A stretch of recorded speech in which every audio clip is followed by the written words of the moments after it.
ఓం సమర్థ సద్గురు శ్రీ సాయినాథాయ నమః. శ్రీ సాయి లీలామృతం అధ్యాయం 3. శ్రీ సాయి పిలుపు. శ్రీ సాయి షిరిడీకి ఒకవైపు ఉన్న 3 మైళ్ళల్లో ఉన్న రహాతాకు, మరో దిక్కున 1 మైల్లో ఉన్న నీమ్గావ్కు తప్ప ఎన్నడూ ఎక్కడకు వెళ్ళలేదు. ఉపన్యాసాలు ఇవ్వలేదు. ప్రజలను ఆశ్చర్యపరిచే చిల్లర మహిమలేవీ ప్రదర్శించలేదు. ప్రశ్నలు చెప్పలేదు. అయినా నానాటికి బాబా దర్శనం కోసం వచ్చే జనుల సంఖ్య పెరిగిపోతుంది. షిరిడీ గొప్ప తీర్థక్షేత్రంగా రూపొందుతుంది. కానీ ఆయన్నెందరూ పూజిస్తున్నా ఆయన మాత్రము పేద ఫకీరుగానే జీవించారు. తాను భగవంతుని బానిసనని, సర్వము చేసేది ఆయన భక్తులను రక్షించేది ఆ భగవంతుడేననేవారు. లేక అదంతా ఆయన గురువు యొక్క కృపేననేవారు. అయితే ఆయన దర్శనం కోసం అందరూ ఎలా వచ్చినట్లు? ఒకప్పుడు ఆయనే చెప్పారు, నా వద్దకెవరూ వారికై వారే రారు, నేనే అనేక రీతుల వారిని రప్పించుకుంటాను అని. సాయి తమ భక్తులను రక్షించడానికే తాము వచ్చామనేవారు. లౌకికమైన కోరికలతో వారిని దర్శించరాదని ఒక భక్తుడు చెప్తుంటే ఆయన అలా చెప్పవద్దు, నా వద్దకు మొదట అందరూ అలానే వస్తారు, కోర్కెలు తీరి స్థాయి చిక్కాక నన్ను అనుసరించి సన్మార్గానికి వస్తారు అని చెప్పారు.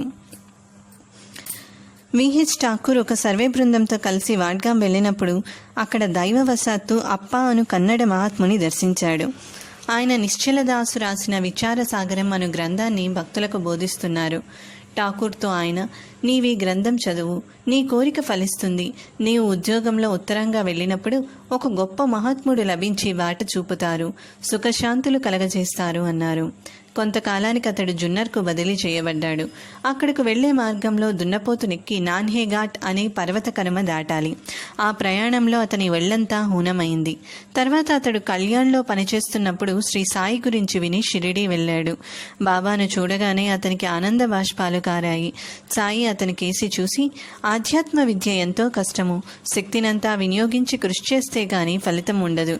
అది కన్నడ సాధు అప్పా చెప్పినంత తేలిక కాదు. దున్నపోతు నెక్కి నాన్హేఘాట్ దాటం కంటే కూడా కష్టం అన్నారు.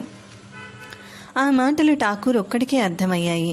నాడు అప్పా చెప్పినది బాబా గురించేనని తోచి అతడు మ్రొక్కగానే బాబా ఆశీర్వదించి, నీకు అప్పా చెప్పిన మాట నిజమే, కానీ ఆ గ్రంథం చదివితే చాలదు, మననం చేసి ఆచరించాలి.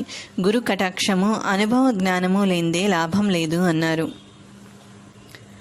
ప్రొఫెసర్ బాలకృష్ణ ఉపాసనీ శాస్త్రి ఇలా రాశారు, ఒకప్పుడు పూనాలో ప్లేగు చెలరేగడం వలన చాలా నెలలు మా కళాశాల మూసివేస్తే నా తల్లిని తీసుకుని ఋషికేశ్ దర్శించి తపోవనం చేరాను. అక్కడ ఒక సాధువు నా కేసి చూసి, మీది సట్నా గ్రామం కదా అన్నారు. వారిని గురించి అడిగితే రేపురా చెబుతాను అన్నారు. ఆ సంగతి విని మా అమ్మగారు ఆయన మా వంశగురు అయిన ఉద్ధవ మహారాజ్ కావచ్చని చెప్పి మరోజు ఆయన్ను చూడాలని ఆమె కూడా వచ్చింది. కొన్ని తరాల క్రిందట ఆ వంశస్థులకు గురువైన శ్రీ ఉద్ధవ్ మహారాజ్ హిమాలయాలకు వెళ్ళిపోయారు.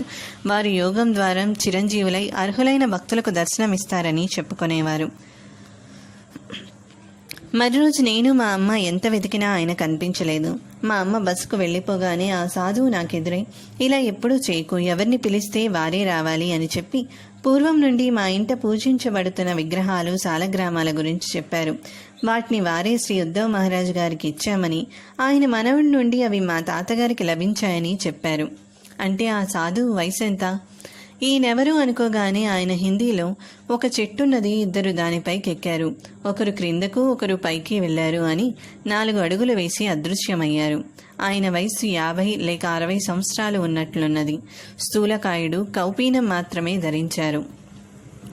చాలా సంవత్సరాల తర్వాత నా తమ్ముడు ప్రాణాయామం చేస్తుంటే లోపం జరిగి అతడు పడుకుంటే శ్వాస ఆగిపోయేది. నిద్ర, జీర్ణశక్తి లోపించి ఏం చేసినా తగ్గలేదు. చివరకు అతడు ఇల్లు విడిచి వెళ్ళిపోయాడు. నేను అతన్ని వెతకడానికి రైల్లో వెళ్తుంటే కోపర్గావ్లో ఒక మిత్రుడు కనిపించి నేను వెళ్లే పని గురించి విని బాబాను తప్పక దర్శించమని చెప్పి నన్నొక టాంగాలో తానే షిరిడీకి పంపాడు. నేను మసీదులోకి వెళ్ళగానే దుని దగ్గర తమ చుట్టూ తాము తిరుగుతున్న బాబాను చూచాను. నేను నమస్కరించగానే ఆయన ఖండోబా వద్దకు వెళ్ళు అని ఆదేశించారు. నేను బయటకు వచ్చి ఖండోబా ఆలయంలో ఒక సాధువు ఉన్నాడని విని అక్కడికి వెళ్ళాను. అక్కడున్నది నా తమ్ముడే. అతడు తాను సాయి ఆజ్ఞానుసారం అక్కడున్నానని చెప్పాడు. నేను మరల మసీదు చేరాక సాయి అందరినీ దక్షిణ అడుగుతూ నా వైపు కూడా చెయ్యి చాపారు. నా దగ్గర డబ్బు లేక నమస్కారమే దక్షిణగా సమర్పించాను. బాబా హిందీలో, ఒక చెట్టున్నది, 2 దానిపైకి ఎక్కారు, ఒకరు క్రిందకు ఒకరు పైకి వెళ్లారు అని నవ్వారు. నాకు వెంటనే తపోవన సాధు గుర్తొచ్చాడు. ఈ ఇద్దరికీ పోలికలున్నాయి. కానీ శాస్త్రి తపోవనం వెళ్లే నాటికి బాబా షిరిడీలోనే ఉన్నారు. ముస్లిం మహాత్ములెందరో బాబాపై భక్తితో తమ భక్తులను ఆయన వద్దకు ఆశీస్సుల కోసం పంపుతుండేవారు. ఇమాంభాయి చోటేఖాన్కు ఉద్యోగంలో చిక్కులొస్తే నాందేడ్లోని దర్వేష్ షా అనే ఫకీర్ను ఆశ్రయించాడు. ఆ సాధు అతనితో బాబాను దర్శించమని చెప్పి ఆయన గొప్ప ఔలియా అని తెలిపే మార్గం చెప్పాడు. చాటుగా బాబా వెనుకకు జరిగి మనసులో ఖురాన్లోని ఒక మంత్రం వల్లిస్తే ఆయన వెనుకకు తిరిగి అతన్ని పలకరిస్తారని, ఆయన పైకమిస్తే మాత్రం తీసుకోవద్దని చెప్పాడు. ఇమాంబాయి షిరిడీ చేరేసరికి బాబా ఒక వీధిలో నిల్చుని ఒక భక్తురాలి మొర వింటున్నారు. అతడు దర్వేష్ షా చెప్పినట్టు చేయగానే బాబా ఆవేశంతో వెనక్కి తిరిగి, ఎవరు నీవు? నా తండ్రివైనట్టు ఏదో అడగడానికి వచ్చావే అని అరచి అతన్ని తిడుతూనే మసీదు చేరారు. 2 రోజుల వరకు అతన్ని మసీదులోనికి రానియలేదు. బాబా, అతడు మీ బిడ్డడే కదా, కోపం ఎందుకు అన్నాడు కాకాసాహెబ్. వాడు నా బిడ్డంటావా? వాడు ఒక టీచర్ను కొట్టాడు అన్నారు బాబా. నిజమే, అతడు పోలీసు. ఒక నేర పరిశోధనలో అతడు ఒక టీచర్ను కొడితే ఒళ్లంతా రక్తం కారి స్పృహ తప్పి పడిపోయాడు. ఇమాంభాయికి శిక్ష తప్పాలంటే ఉద్యోగం వదిలి పారిపోవాలని సాటివారు చెప్తే అతడు సాయిని ఆశ్రయించాడు. అతడు పశ్చాత్తాపం చెందగానే సాయి, భయపడకు, భగవంతుడే యజమాని అని ఆశీర్వదించారు. అతడికిట్టి శిక్ష పడలేదు. తర్వాత ఒకసారి అతడు ఇంటికి వెళ్ళడానికి సాయి సెలవు ఇవ్వలేదని ఆరాట పడుతుంటే ఆయన వెళ్ళవద్దు, వెళితే గాలి, వాన, పిడుగులు, నిప్పు కణాలు ఎదురవుతాయి అన్నారు. అయినా అతడు బయలుదేరి సాయంత్రానికి సురళా నది ఒడ్డుకు చేరి కొద్ది దూరం వెళ్లేసరికి బాగా మబ్బు పట్టి గాలి, వాన ప్రారంభమైంది. దారిలో ఒక చోట మర్రి చెట్టు మీద పిడుగుపడి ఆ చెట్టు కూలింది. అతడు ఆ మెరుపు నుండి దృష్టి మరల్చుకోగానే అక్కడ సాయి కూడా 2 కుక్కలు స్పష్టంగా కనిపించాయి. అతడు నమస్కరించాక బాబా అదృశ్యమయ్యారు. ఆ ధైర్యంతో అతడు నది దాటాడు. అవతల ఒడ్డు చేరేదాకా నీళ్లు మోకాళ్ళలోతే ఉన్నాయి. నిజానికి ఆ నది సుమారు 20 అడుగుల లోతుగా గట్ల నిండుగా ప్రవహిస్తున్నది. బాబా వాక్కు భగవంతుని వాక్కే. మోరీశ్వర్ ప్రధాన్ తనకు గల ఒక్క కొడుకు 7 సంవత్సరాల వాడు మరణించడం వల్ల కుంగిపోతుంటే ఒక మిత్రుడు సాయిని గురించి చెప్పాడు. తర్వాత ఒక రోజు అతని కల్లో 7 సాధువులు కనిపించారు. మీలో సాయి ఎవరు అని అడిగితే వారు ఒక ఫకీర్ను చూపారు. తర్వాత అతడు షిరిడీ వెళ్లి చూస్తే సాయి సరిగా కల్లో కనిపించినట్లే ఉన్నారు. ఆయన అతన్ని ఎరుగుదునని చెప్పి బొంబాయిలోని అతడి ఇల్లు, దొడ్లో చెట్లు కూడా వర్ణించారు. తర్వాత అతన్ని చూసి, ఎందుకు ఈ పిచ్చివాడు తన కొడుకుని నేను చంపానని నిందిస్తాడు? చావడం అంటే భూమిలోకి పోవడమే కదా, అంత మాత్రానికే ఎల్లకాలం ఏడుస్తూ కూర్చోవాలా అన్నాడు. ఎండబ్ల్యూ ప్రధాన్ ఇంట్లో నిత్యం పూజం చేసే మాధవ్ భట్ అనే పూజారికి ఆ దంపతులు ఫకీరైన సాయిని పూజించడం గిట్టేది కాదు. ఒకప్పుడు వాళ్ళ బాబుకు తీవ్రంగా జ్వరం వచ్చి ఏ మందుకు తగ్గలేదు. హిందూ దేవుళ్ల కోపమే అందుకు కారణమని, సాయిని పూజించడం ఆనందే తగ్గదని భట్ అన్నాడు. ఆ రాత్రి అతని కల్లో సాయి ఆ ఇంటి మెట్లపై కూర్చుని సట్కాను ఊగిస్తూ కనిపించి, ఏమనుకుంటున్నావు, ఈ ఇంటికి యజమాని నేనే అన్నారు. మొదట ఆ సంగతి భట్ ఎవరికీ చెప్పలేదు. అతడెంత జపం చేసినా బిడ్డకు వ్యాధి తగ్గకపోయేసరికి ఒకరోజు అతడు సాయి పటం ముందు నిలిచి, మీరే దత్తాత్రేయులైతే బిడ్డడి వ్యాధి త్వరలో తగ్గాలి అని ప్రార్థించాడు. కొద్దిసేపట్లో అలానే తగ్గింది. నాటి నుండి దత్తాత్రేయుడే సాయి అని నమ్మి పూజించసాగాడు భట్. డిఎం ముల్కీ అనే నాస్తికుడు మహనీయుల పటాలు కూడా చూచేవాడు కాదు. అతడి అన్న బాబా భక్తుడు. ముల్కీకి 1916లో తీవ్రంగా జబ్బు చేసి చావు తప్పదన్న భయం కలిగింది. నాటి రాత్రి కలలో ఒక ఫకీరు కనిపించి, నా దర్శనానికి వస్తానంటే నీకు జబ్బు తగ్గుతుంది అని చెప్పి అతడు మాట ఇవ్వగానే మాయమయ్యారు. అతడు అందుకు భయపడి కేక పెట్టాడు. అతని వదినగారు కారణం తెలుసుకుని అతడికి బాబా పటం చూపింది. అతడికి దర్శనమిచ్చింది వారే. ఆ రోజే జ్వరం తగ్గింది. త్వరలో అతడు సాయిని దర్శించాడు. అతనికి కల్లో కనిపించింది సాయియే. కస్టమ్స్ శాఖలో పనిచేస్తున్న తోసర్కు 1895లో ఒకనాటి రాత్రి కలలో ఎవరో మహాత్ముడు కనిపిస్తే వారినే తన గురువుగా స్మరించుకోసాగాడు. అతడు 1910లో దాసగను చేసిన సంకీర్తనలలో బాబాని గురించి విని షిరిడీ వెళ్ళాడు. తనకు స్వప్న దర్శనం ఇచ్చింది వారేనని గుర్తించాడు. తర్వాత ఇతడే వాసుదేవానంద సరస్వతి స్వామి వద్ద సన్యాసం తీసుకుని నారాయణాశ్రమంగా ప్రసిద్ధికెక్కాడు. కోపర్గాంలో 1890 వరకు మమల్తాదారిగా ఉన్న బాలాబాటే సాయి ఒట్టి పిచ్చి ఫకీరని, అమాయకులు ఆయన్ను విరిగా పూజ చేస్తున్నారని అనేవారు. ఒకసారి అతని మిత్రులు కొందరు షిరిడీ వెళ్తూ అతడి విమర్శకు బాధపడి బాబాను స్వయంగా చూచి మాట్లాడమన్నారు. అతడు కూడా వెళ్ళి షిరిడీలో 5 రోజులు ఉన్నాడు. చివరి రోజున దూరంగా ఉన్న అతన్ని దగ్గరకు పిలిచి బాబా అతనిపై ఒక కాషాయం కప్పారు. ఆ క్షణం నుండి అతడు పూర్తిగా మారిపోయి అన్నీ విడిచి షిరిడీలో ఉండిపోయాడు. మిత్రులు ఎంతో కష్టం మీద అతని చేత 1 సంవత్సరం ఉద్యోగానికి సెలవు పెట్టించారు. కానీ తర్వాత కూడా అతడలా ఉండిపోయాడు. జిల్లా కలెక్టర్ అతనిపై దయతలిచి నెలకు 30 రూపాయలు మంజూరు చేశాడు. సాయి తనపై గుడ్డ వేసినప్పటి నుండి కొత్త జన్మ ఎత్తినట్లయిందని, లౌకిక జీవితం తనకు దుర్భరమైందని అనేవాడు. అతడు నిత్యకర్మలు ఆచరిస్తూ సద్గ్రంథాలు చదువుతుంటే బాబాయే వివరించేవారు. ఒకసారి వణిలోని సప్తశృంగి దేవాలయం పూజారి కాకాజీకి ఎన్నో కష్టాలు వచ్చాయి. అతడు ఆ దేవిని ప్రార్థిస్తే ఆమె కలలో కనిపించి బాబాను దర్శించమని చెప్పింది. నాటికి సాయి ఖ్యాతికెక్కలేదు. ఆమె మాటలు అర్థం కాక త్రయంబకం వెళ్ళి 10 రోజులు శంకరుణ్ణి సేవించాడు. కానీ శాంతి కలగలేదు. అతడు తిరిగి సప్తశృంగి దేవిని ప్రార్థిస్తే మరల స్వప్న దర్శనమిచ్చి నేను చెప్పినది షిరిడీలోని సాయి సమర్థుల గురించి అన్నది. కానీ అతనికి షిరిడీ ఎక్కడున్నదో కూడా తెలియలేదు. ఒకరోజు చిత్రంగా షిరిడీ నుండి శ్యామ అతని వద్దకు వచ్చాడు. ఒకప్పుడు శ్యామ తల్లి శ్యామకు జబ్బు చేస్తే ఆ దేవికి మొక్కుకున్నది కానీ తీర్చలేదు. అందుకే ఆ కష్టాలు వచ్చాయని ఒక దైవజ్ఞుడు చెప్పాడు. శ్యామ ఆ మొక్కులు బాబాకే సమర్పించబోతే ఆయన వాటిని వణిలోనే చెల్లించాలని చెప్పారు. అందుకే అతడు వణి వచ్చాడు. బాబా అతన్ని తన కోసమే పంపారని తలచి కాకాజీ కూడా షిరిడీ చేరాడు. సాయిని చూడగానే అతడికి శాంతి లభించింది. సరి అయిన దేవతారాధన సద్గురువును చూపుతుంది. షేవిడే తన న్యాయశాస్త్ర పరీక్షలకు ముందు సాయిని దర్శిస్తే ఆయన పరీక్షలో పాస్ అవుతావు అని ఆశీర్వదించారు. అతడు పరీక్ష బాగా రాయలేదు కానీ బాబా మాటని నమ్ముకున్నాడు. అతడు బాగా రాయకపోతే సాయి కూడా ఏమీ చేయలేరని అతని సహపాఠి సపత్నీకర్ అన్నాడు. కానీ షేవిడే పాస్ అయ్యాడు.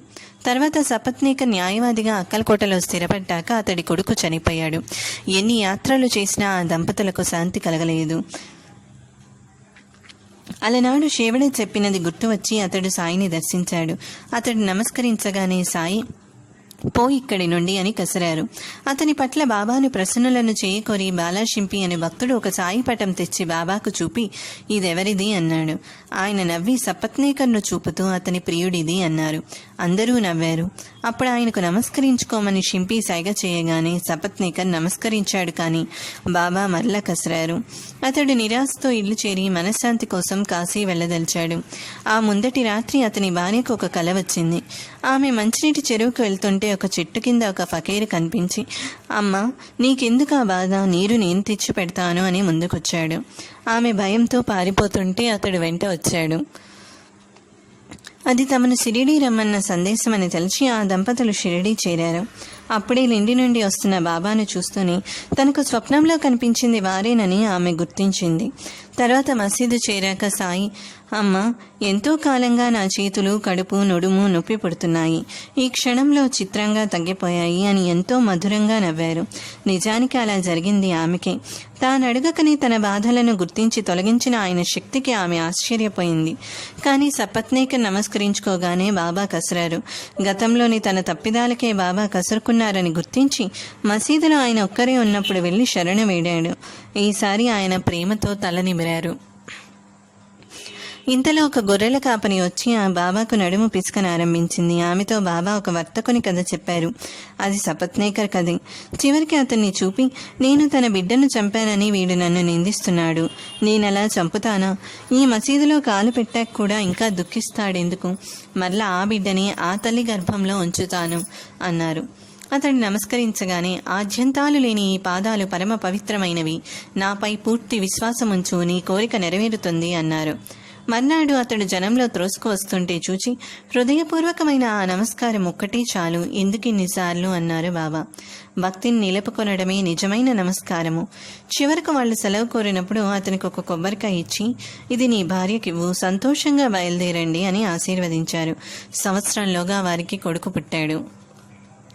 బాలకరామ్ మాన్కర్ తన భార్య గతించాక షిరిడీలో ఉండిపోయాడు.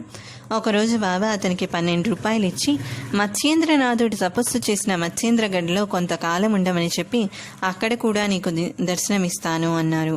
అతడు మత్స్యేంద్రగఢ్ వెళ్ళాక ఒకనాడు ధ్యానం అయ్యాక సాయి అతనికి భౌతికంగా దర్శనమిచ్చారు.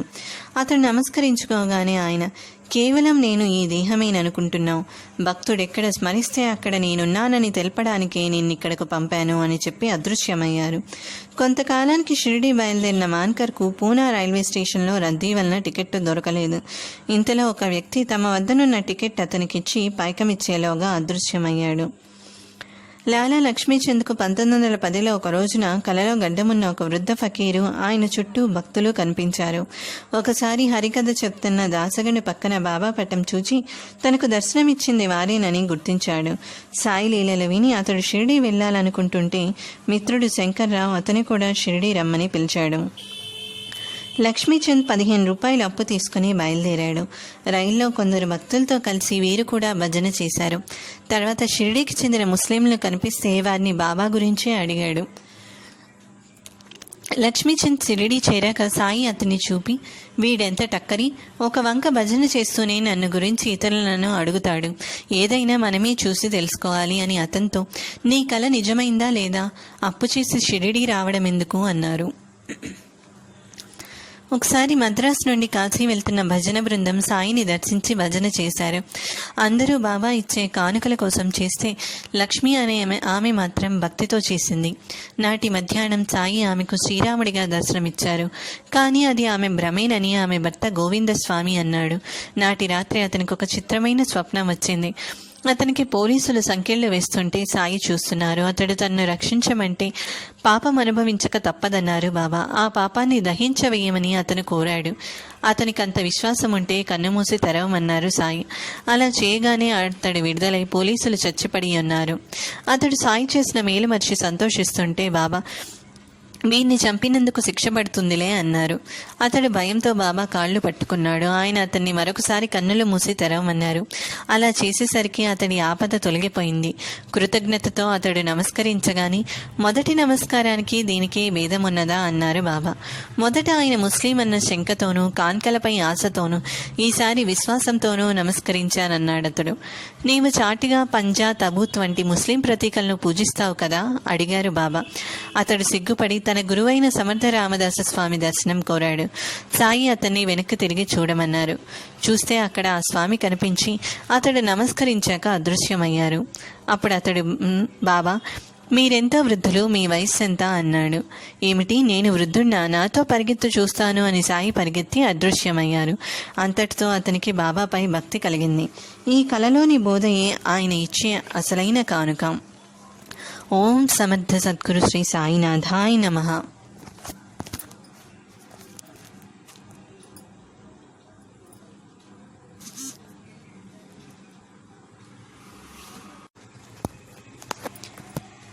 ఓం సమర్థ సద్గురు శ్రీ సాయినాథ్.